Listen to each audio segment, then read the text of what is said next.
Во студиото на Здраво Македонија, по 9 часот, се дружиме со професор доктор Борче Давидковски, поранешен декан на правниот факултет Јустинијан I при Универзитетот Свети Кирил и Методи. Сашо Тодоровски, директор на Центарот за култура Трајко Прокопиев во Куманово, и Татјана Илиевска од Центарот за биоинформатика во Скопје. Останете со нас до 11 часот.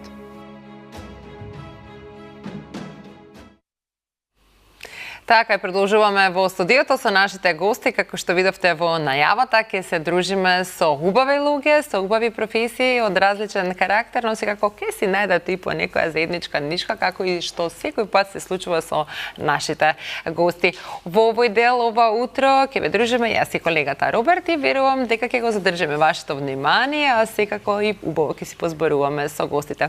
Уште еднашка да ги представам, од мојата десна страна е Саша Тодоровски, кој што е директор на Центарот за култура Трајко Прокопиев во Куманово. Добро утро и добро дојдовте. Добро утро на вас, на вашите гледачи. Добро. Така, вие ова утро ни доаѓате од Куманово. Така, да. Како бешете по пат?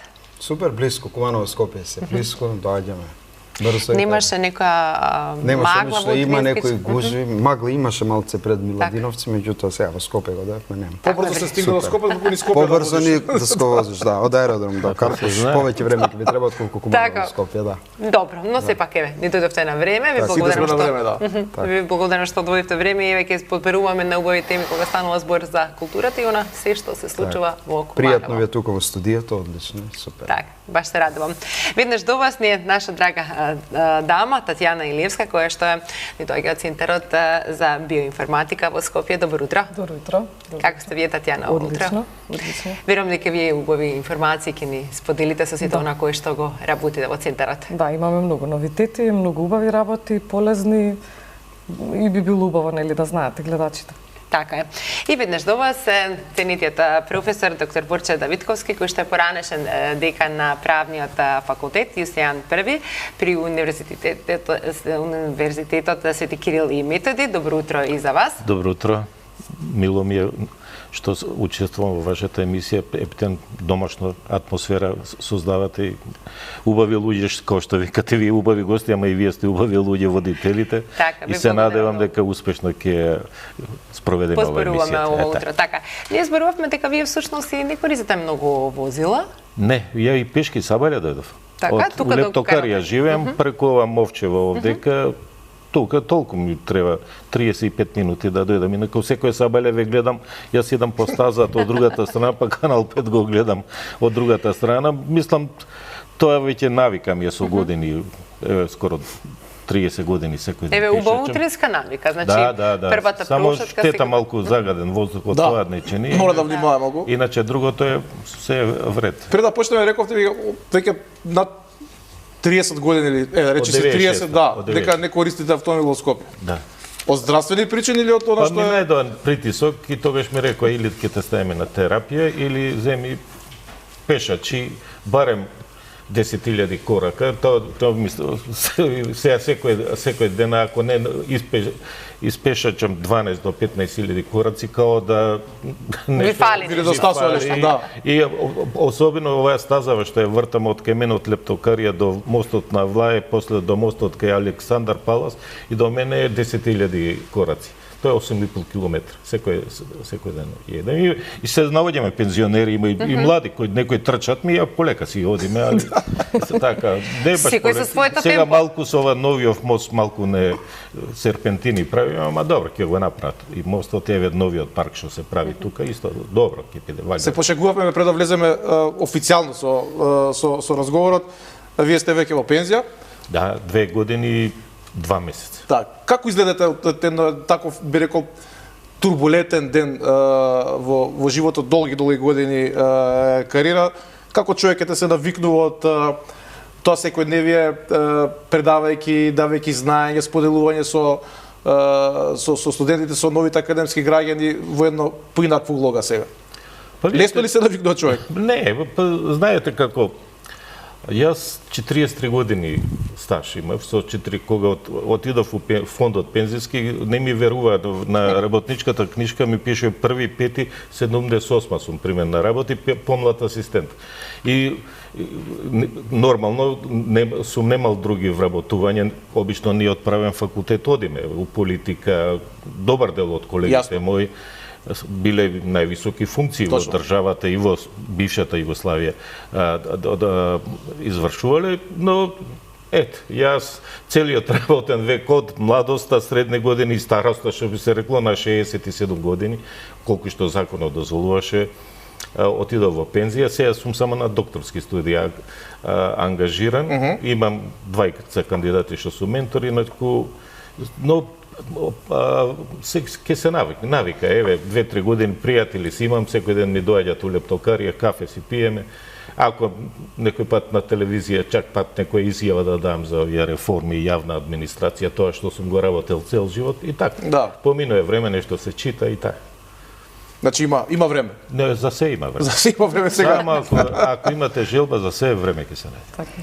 Се наоѓа ли време кај вас? Да. Покрај работата? Мора за се да има време, дефинитивно. Видете, човек треба да научи како да има баланс во животот. Да има и приватен живот, професионално да има успеси, паралелно да работи, да се надоградува, да има иновации, да прави се. Така, дека денеска се брзаме некаде, да. Желба и волја, како што кажа професорот, апсолутно за се наоѓа време. Подобро да скратиш од спиење, да живееш со полни гради, како што викаат, отколку нели да си пасивен. Да, па некој има забелешки како денот нема повеќе часови па да постигнам све, но се наоѓа нели.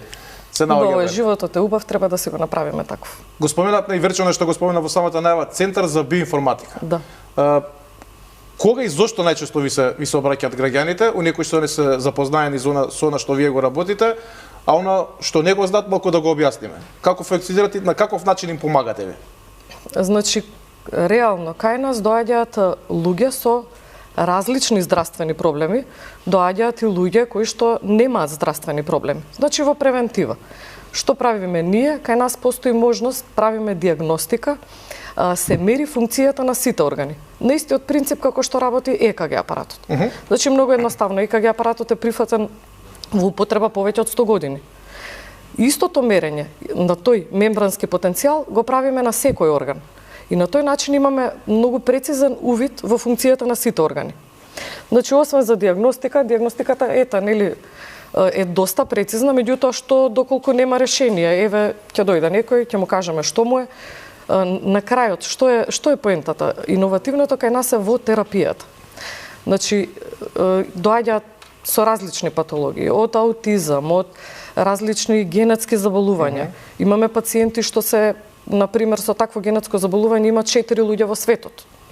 Доаѓаат луѓе спортисти кои што сакаат да си го подобрат здравието. Така.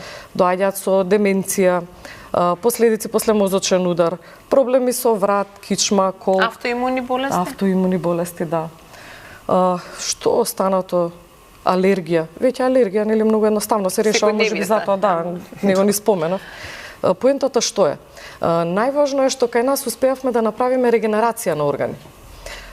Многу интересно, еден од органите кај кои што најбрзо постигнуваме регенерација е срцето. Значи имаме пациенти со 20% функција на срце, 30, 40, што кај нас со самиот процес, односно активирање на процесот на регенерација во организмот, се враќа функцијата на срце на 45, 50, 60%, што е нешто феноменално. Тие луѓе немаат друг избор, нели, освен трансплантација на срце во крајен случај. И верувајте, ова што го работиме е многу благодарно. Замислете да ви се јави многу хумано. Значи, нема нешто побаво. Да ви се јави некој, еве, например, дете кое што ослепува поради некое генетско заболување и да ви се јават и да каже дека веќе почнува да гледа. Нема, тоа ти го исполнува и денот, и смислата, и сето она кое што го работите. Да. Значи, знаеш зашто всушност си работиш? Дефинитивно. Така. Што е потребно за да при тие анализи треба нешто да се подготви човек пред да дојде да се направат и нели често пати лекарите знаат да кажат кога треба да се направи крвна слика не поедувајте заради шеќерот да не се нема некоја подготовка. Значи може било кое време се прави таа диагностика, нема подготовка. Да. Не треба никакви резултати, ништо да се донесат. Резултати напоменуваме да донесат за да имаме подобар увид во состојбата. Затоа што кај нас ке се измери функцијата, меѓутоа нели не е исто да се измери функција и да имаме и биохемиска анализа. Така, од она веќе што го направи. Или да имаме магнет. Така да тоа само додатно би ни дало повеќе податоци за состојбата. За да знаете како да пристапите. Така, да ни биде самата терапија и корекција можеби по-прецизна, ета така, и по-сеопфатна. И по-прецизна диагностика, пошто верувам дека пред се точната диагноза и клучот за вистинското решение. Често пати нели се случува да мислиме дека е едно, всушност е друго. Па имаме и доста луѓе кои што имаат проблеми на кои што не може да се најде диагнозата. И меѓутоа, кај нас тие отстапки и варирање во функцијата се гледаат на самата диагностика. Така. И знаат, нели, на тие луѓе, знаат да им биде кажано дека тоа им е од стрес или дека е психолошки, а воопшто не е психолошки. Сепак може нашиот организам, нели, е живо битие, тоа не функционира во рок од 24 часа со еден исти интензитет и темпо. Може да се случи во текот на денот да има некаков пат. И ние го детектираме тој пат и гледаме зошто на некој може тогаш да му се јават вртоглавици, да му е лошо, да едноставно да снема сила или да се онесвестува. Сакам да кажам, тоа сепак на крајот можеби пациентот од кај нас нема да излезе со диагноза, меѓутоа точно ја детектираме состојбата што му се случило и зошто тоа му се случува. Така. И кога ќе го видиме тоа, тоа е важно за да се разбере, да се знае што тоа се е прави. најважно за да може и да делуваме и да помогнеме во суштина. Така. Добро, да одиме малку во Куманово, да видиме што ни се случува во овој град. Сашо, вие сте директор на Центарот за култура, па до каде и салата која што, односно театарот кој што треба Да, директор на направи. Центар за култура и Театар Куманово, тоа се две институции, две посебни згради, под еден правен субјект. Веќе 7 година сум директор. Театарот, како што рековте, е во фаза на реконструкција. Тоа беше и е се уште една стара зграда од 80-ти на години и беше нормално да почне да се реконструира. Кога дојдев како директор, немаше проект. Направивме проект кој го направија архитектите, проектантите. Идната година започнавме со реконструкција на таа зграда. Завршивме 3 фази од реконструкцијата, остануваат уште 2 фази, клучни фази. Се надевам дека идната година и 26-та година, бидејќи се обезбедени финансиските средства, ќе биде завршена таа градба.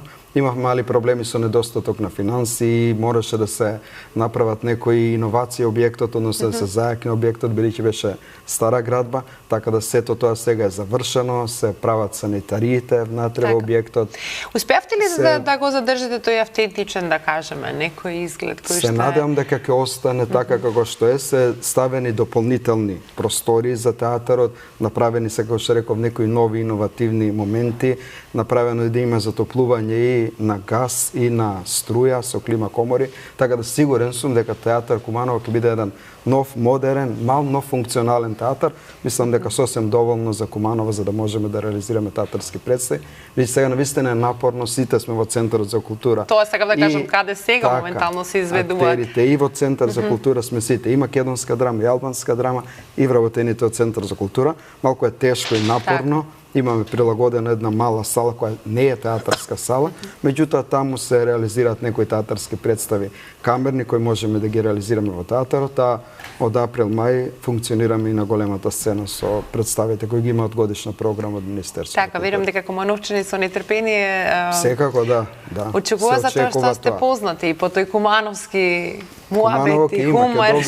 Смисол за хумор, да. Се надеваме 26-та крајот тоа да се направи и да функционира театар. Ќе се вратиме и на програмата, и што не очекува и во пресрет на празниците, сигурно нешто што ќе се случува.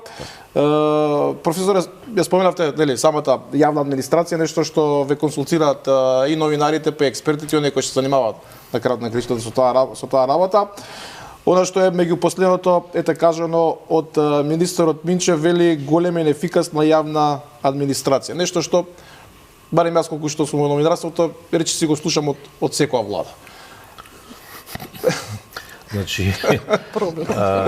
Значи, од кога почнавме реформите да ги правиме, првата реформа, првата стратегија се донесе во мај 99 година. И почна еден, и тогаш испадна еден вицвик, вика како е популацијата у Македонија, и вика Па 60% се македонци, 30% од другите помалите заедници и 10% американски и европски експерти за реформа на јавна администрација. Тоа Скопје беше преплавено. 2000 година го донесевме првиот закон за државни службеници и понатака нон-стоп експерти, а сега па мислам дека веќе ова не на странски експерти, на домашни експерти, бидејќи гледам ја по телевизија, по портали, она секој е експерт за јавна администрација, за реформи и така натака. Видите, ако си има политичка волја, а таква се немаше до сега, сега ќе видиме, таа ќе се спроведе и како што спроведоа сите земји, например словенците за 5 години се договорија позиција и опозиција, сите законски прописи ги донесоа и решија. Ниеден да не се прима, освен оние кои што идат во пензија, освен битните вработени, другите не. И бројката им стои 30 години иста. Ние кај нас само кој како дојде, прво што прават, тие 30% што се договор за дело ќе ги испуштат од старата власт и новата власт пак договор за дело ќе си ги ангажира. Истите, ние зборуваме бројката 130.000, ама тука без јавни предпријатија, акционерски друштва во државна собственост и особено договор за дело што ги има, и тоа ги има договор од најлокално ниво па до централно ниво. Впрочем се гледа и се знае по 20-30% тие што така се примени, тие не одат на работа, вршат партиски активности и така напред. И еднашка мора да се пресече, затоа што навистина еве сега согласно овој буџет од прилика 850 милиона ќе дојде само за овие првите плата. И за овие другите од прилика милиарда. Пазете, на 5 милиарди 1/5 од буџетот ќе иде за плати само. Тоа нема развоен карактер буџетот. Што ќе остане за капитални инвестиции, што ќе остане за друго, за трето и така натака, така што ја знам дека тоа е најболна работа. Секоја власт, Тачарка, стално е на студенти им кажев, она направи вистинска реформа 80-тите години од минатиот век и ја скрои англиската администрација да биде на ниво на европска, бидејќи тогаш влегува у Европска унија. Но потоа им требаше 20 години да се вратат конзервативците на власт. Затоа што болни се реформи. Вие рудници да продавате, железници да продавате, да испуштате од јавен сектор, тоа народот го гледа и паме. Но тоа е главен страф е од губење гласови на следни избори. Да, тоа едноставно се замислите вие, ние по сите пропорции кај нас од прилика 50% се вишак вработени од сите овие 1324 колку се јавни органи условно речено. Така? Кај некој не ни се знае кои се вработени, некои само фигурираат, има еден директор, фигурира само во централен регистар, друго, но примат пари од буџет, сите се алиментираат. Така што мора да се направи реформа. Таа реформа не се прави заради влегување во Европа. Тоа е најболно прашање кај нас. Тоа се прави заради нас граѓаните. Да идеме на шалтер, на брз и едноставен начин да се завршите работат. Да не се чека, да не се дава мито и така натака, и така натака. Тоа кај нас се потешко и потешко граѓаните ги остваруваат за жал правата. Еве 31 година аплицираме од 91 33 години скоро. Имаме нов систем, условно речено систем на поделба на власт, извршна, законодавна, судска власт и така натака, демократски избори тоа, но граѓаните се потешко и потешко ги остваруваат своите права пред шалтерите или пред јавните органи, кај што тие треба да им бидат сервис на нив. А они не можат да ги остварат своите права. Затоа што таму седат партиски војници кои што не разбират работа. Зима плата, не е голема плата, за да се разбереме, ама секој први е плата. Не работи денови празници? Не, тоа башка и ако партијата го задолжи за нешто ни на работа, не оди така натака, тоа мора да престане. Во интерес на нашите граѓани. А потоа кој ќе почнеме преговорите, па ќе видиме Европа кои стандарди се ќе ни барат тие нивните бенчмаркови, што сте преземале, колку сте преземале, колку е односот едни според други. Видите, кај нас имаме една нереална распределба. Например, ако го земете образование, вработени 40.000. Од тоа учителки, наставници од средно и професори универзитетски се 20.000. Рестото е администрација. Земете ги, еве здравството. Здравството 22-3.000 се вработени. Од тоа пола се бели мантели, оние кои што ја извршуваат таа здравствена дејност. Другото е администрација. Да не земеме култура и у сите овие области кои што граѓаните чувствуваат потреба и треба овие области да им бидат сервис, образовани, здравствени услуги, услуги од областта на културата, трудот, социјалата и така натаму. Тоа е проблемот кај нас. Тамо тие језгра се така наполнети со администрација да просто еве идете вие на клиникиве, сите со бел мантил, а сите се административци. Тоа е ова, тоа е оно, а лекар, сестра нема. Тој кога дојдете до лекарот и сестрата? Ама тоа е проблем. Јас кога идам на лекар, ние сакам брзо и затоа народот кој што има малце по сиде кај приватниве да заврши работа. Вамо горе у државна болница, што би се рекло. Купуваме време всушност. Значи се купува време и едноставно и здравје. Вие ќе си поразболите. Тоа зборувам, да. Идете по клиникиве наши. И додека да се пополнат сите формулари. Инаку ние во државната администрација, значи вработени во министерствата и во единици на локална самоуправа во некој, имаме дефицит. Тоа таму се вработени околу 17-18.000. Оние кои што се вистински административци, кои што има статус на државен службеник, решава за права и оврски и така натаму. Тамо треба да се ако земете просек на број на жители, тамо би требало да биде околу 25.000 треба да бидат вработени во овие сектори. Али ми имаме преголема вработеност, сите се административци во овој условно речено недржавниот сектор кој што пружа услуги, здравство, образование, наука, култура и така натака и така натака. Тука треба да се седне, да се направи една функционална анализа и да се рече имаме 5 министерства, имаме толку и толку органи, имат идентични надлежности. Еве сега животна средина, загаден воздух. Имаме многу и Министерство за екологија, и влада, и град Скопје, и општина Карпоште, и оно. Многу имаме и инспекторати надлежни, а воздухот гледаме каков. Од ден на ден се Ние сме положи. прво до пето место во светот. Еве, овие денови Секогаш сме на врвот на листата. Во први пет сме. На Господ чекаме, ако дувне ветер или малце дошеве се очекува утре, за утре да заврне, малце да дишиме, ако не. Среќа, да. Сакам да ви кажам, имаме превише органи со дуплирани, триплирани надлежности, а функционално никој не се извршува својата работа. Тука треба, ако се прави вистинска реформа, јас тоа кажам. Да се има политичка волја, се стапне, да се спојат надлежностите у еден орган и да се знае тој е виновен и тој ќе одговара. И да знае граѓанинот на кој шалтери да иде да достави. И мора да постои одговорност за сето тоа кое што не се. Фала Богу, ние кај нас демократија си ја сваќаме само привилегиите. Ја ако стана министер или нешто, привилегиите да добиам шофер, мобилен телефон, картица за по кафани и така натака, а одговорност отчет нема. Никој кај нас не дава отчет. Ево, од 91 до сега ни еден функционер за неквалитетно вршење. Ја викам оној кој што направил криминал, тоа е друга работа. Али за неквалитетно вршење на својата функција нити одговарал, нити дал отчет. И ако како е тргнало и не верувам дека ќе одговара. Кажаме за администрацијата, како е во вашата професија, се наоѓаат ли лесно или тешко луѓе да го работат она што го работите? Ви бидејќи сепак дали треба да имате луѓе кај вас во центарот за Да. Видете, нашата ординација е приватна здравствена установа.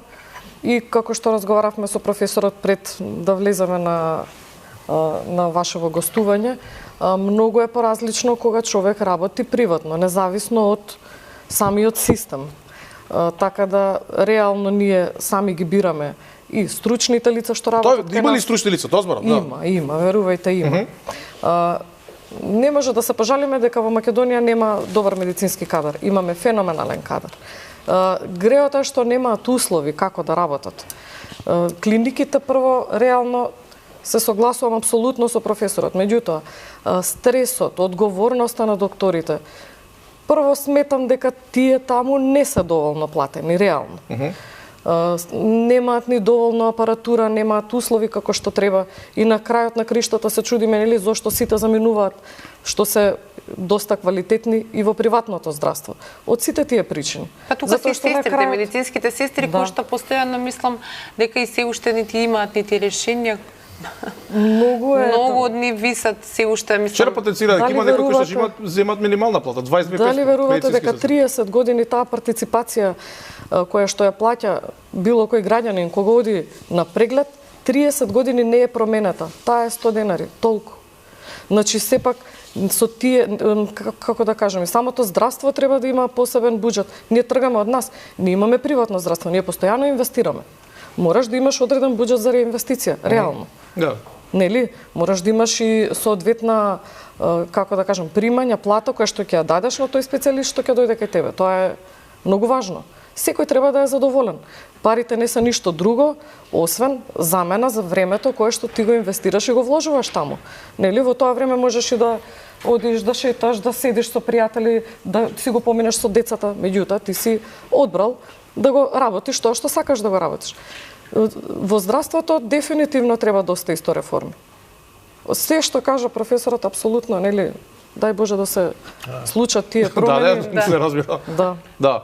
Така да не биде сега, па после 4 години мосам дебито, па пак да го збориме, па пак да го збориме и нашите внуци да дочекаат, ако дочекаат воопшто нешто да се случи. Го спомена и професорот, ете тоа одговорно работење, отчет, колку е ете кај нас навика би рекол или ете можност да тој што ќе биде поставен на некакво директорско место, на вистина совесно да се работи работата. Колку се внимава? Сега ја разбирам дека тоа е индивидуално, но мислам дека е индивидуално. Нема за тоа закон, меѓутоа мора да се внимава. Ако сте поставени на тоа место, значи мора одговорно да се вршите работата. Да сакате работата што вршите и да одговарате за нешто ако направите незаконски. И јас потполно се согласувам со тоа што кажа професор, го слушам, тоа го зборува 30 години. Да. Како да дојдеме до таа професионална администрација, секаде, не само во администрација, како да дојдеме до тој професионализам. Колку често имате мој човек вработи го, знаеш, добар е. Се случувало тоа, меѓутоа во културата сепак треба да се внимава, бидејќи тоа е институција од култура и тука не проаѓа нешто ако публиката не сака да го прифати. Едноставно актерот завршил за актер и тој ќе излезе на сцена, не може тука да го примите вие преку врски или на некој друг начин. Бидејќи тој ќе излезе на сцена, театарот, публиката го прифаќа или не го прифаќа. Така да во културата мора многу да се внимава околу тоа. Добро, не бе. Така, да. Значи некој административно место, не знам, благајник или човек на карти, ме разби, значи на тоа мислам, да. Имало може би такви работи се случува, меѓутоа колку се внимава, тоа збораме. Да се внимава и треба да се избегнува тоа, значи мора да дојде до професионализација и на таа администрација, и што е во културата, а и секаде во државата, бидејќи само тоа ќе не извади од бездната во која се наоѓаме. Значи потполно го поддржам професорот, меѓутоа мора да се направат тие резови. Да, болно е како што рече професорот, меѓутоа мора да се направи тоа за да почнеме да функционираме. Да. А одговорноста, како што рековте, кај функционерите, тоа мора да го има. Ја како директор ниту сум ишол по кафани, ниту идам, ниту сакам такви работи. Службен телефон кога дојдов како директор. Не одите си вие, плаќате со ваши пари. Плаќам со мои пари кога одам јас.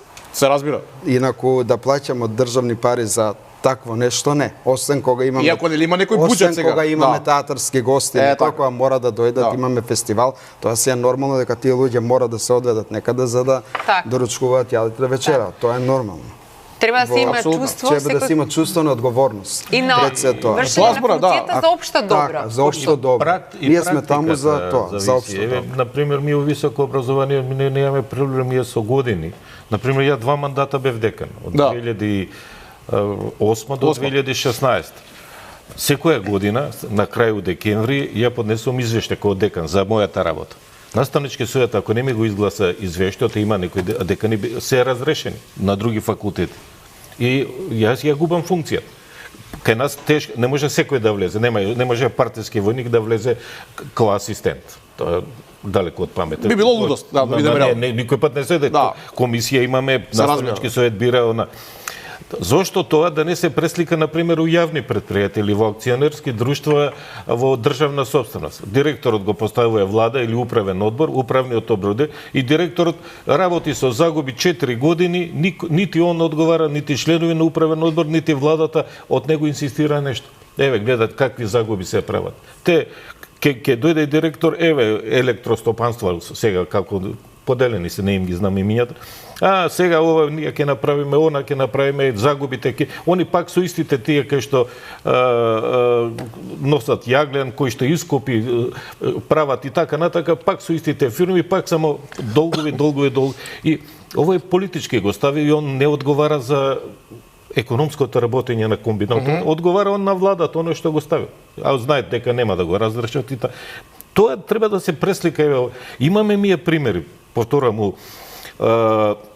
особено во високото образование, еве у здравството, например, дојде министерот и сите директори, тамо 32 клиника, по мене, ја на времето пишував и колумни, 2005-2006, кога од еден клинички центар направија 32, по двајца, уште 64 директори, па толку и толку управни одбори. Економски, па ваков, да. И наместо да се вратат у еден или евентуално да направат интерни хируршки клиники, се измишлям, не сум стручнек за тоа, али да се сведе таа административното работење на минимум. Они уште толку го цепкат, нели? И зошто да немаме еден клинички центар и еден да биде директор, а вака имаме 32 директора од различни политички провиненции, сега кај нас се знае, споил систем, кој победи, он се става, поделени им се местата, од која политичка партија и директорите ги стават. Квалитетот ке го нема. Кај нас дека не може секој да биде, иде на непосредни избори, го бира цел колектив. Ако сакате дека имате програма, ќе направите 1, 2, 3 кандидати, колективот го избира. А овдека никој не ни ги прашува на клиниките. Дали тој е добар или не, он доволно е дали е тамо професор, дали е доктор специјалист со долг стаж, хирург, и така натака. Едноставно ќе го стават човекот тамо. Може да и не е омиле, може и нема толку знаење и он сега уште ќе менаџира со клиниката. Тоа доведува до овие ситуации да нема одговорност и да се руинира здравствениот систем. Тоа треба да се надне. А и во другите сегменти, во другите институции. Па и за сите, па затоа посебно здравството, кое здравството сите го чувствуваме и идеме, али имаме примери, еве со години ја од 40 кусур години во сферата на високото образование се знае квалитетот, само така доаѓа до израз и секој пат сме имале отчетност и никој пат немало никакви проблеми. Така. Тука ќе треба да направиме една мала кратка пауза. Верувам дека ќе ве освежиме убаво со нашите пријатели од Стокомак и повторно секако ќе се вратиме во студија да си позбаруваме, но најнапред гледаме малку реклами.